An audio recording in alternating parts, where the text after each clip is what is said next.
Trong lâu hình gọi người bình gì là chắc ai đấy đúng cúc chi chẳng các giới đặc trưng chiang đề ga khắp hiểm thân đây mình chắc ai đấy rồi là tôm là sọc bom ta đâm là lúc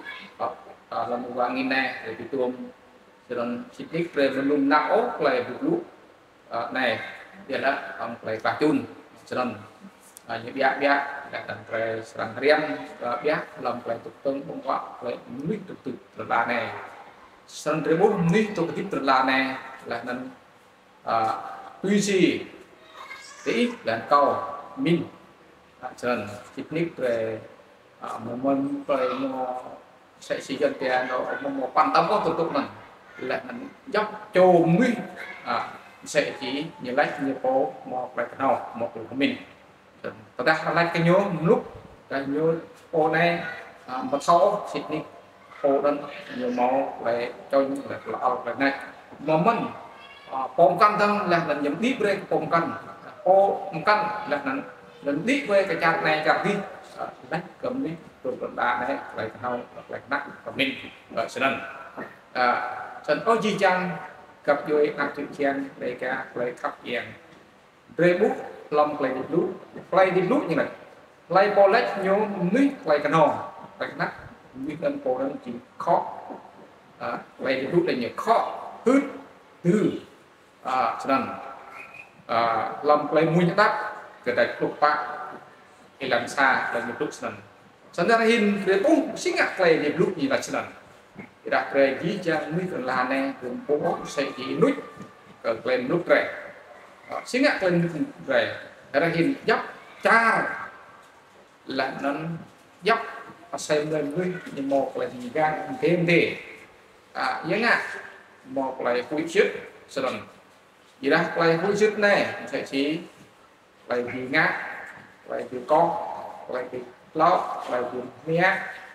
lại lại tập lú ta sân cha đang không sẽ chỉ cha đang khao nát lại nên play là bia lên bia play cái non nát là cái khác này là cái gì cái lúc làm chi gồm tú cuộc khao cái toan gồm tú việc lang vậy lắm ý tên này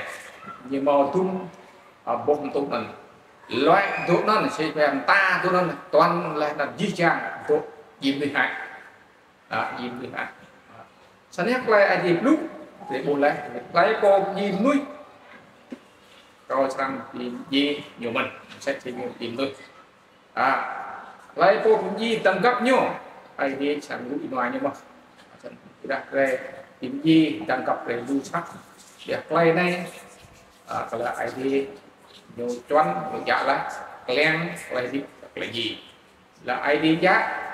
là nên cơ play phải sang rốc phải sang rai tuy si play ai đi lúc làm trung phát rom và chủ hữu vấn đề xa làm uspan tốt của đua của mà sân lan qua lúc xa là làm di trang lên như ngã thì đang tìm xa rai lại rai tốt lần tua lại còn rất nhiều nuôi ông mình ai đi brain đến chim khóc sân chuyện vì lúc nhịp phổ giống thì đặt play đi lúc nhiều kháng định là việc kháng định rõ ràng đấy dân việc quyết định là stop một là 90% mà là 50% mà là 80% tức là 100% là nguy cơ là hoàn toàn là sốc hoàn toàn là di chuyển cái sốc là chính anh là sốc thì đã ra độ bom tụ độ biến diêm nuôi là nên độ tương ác cho nên như là nữa play biến ít mà repo là nên play ở mọi tung trung ngược repo ra này hình di chẳng nát chữ chẳng để ra đây lại tập ngữ ra hình ai đi là ý đam các cuộc giang mình mà ý đam được cao để biết cái ID về ID thì là tiếp nào cuộc gặp mà ý tâm ngâm phải bị một tí cho nên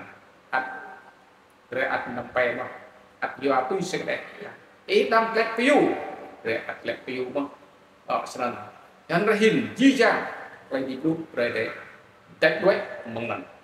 quá đuôi một lần tuy gì quay ai đi lúc làm quay tôm nhắc lại căn tại cái chụp được là ai đi một thế muốn hút cục giang hút cục crack là anh tăng ngã hút lên hoặc crack là mặt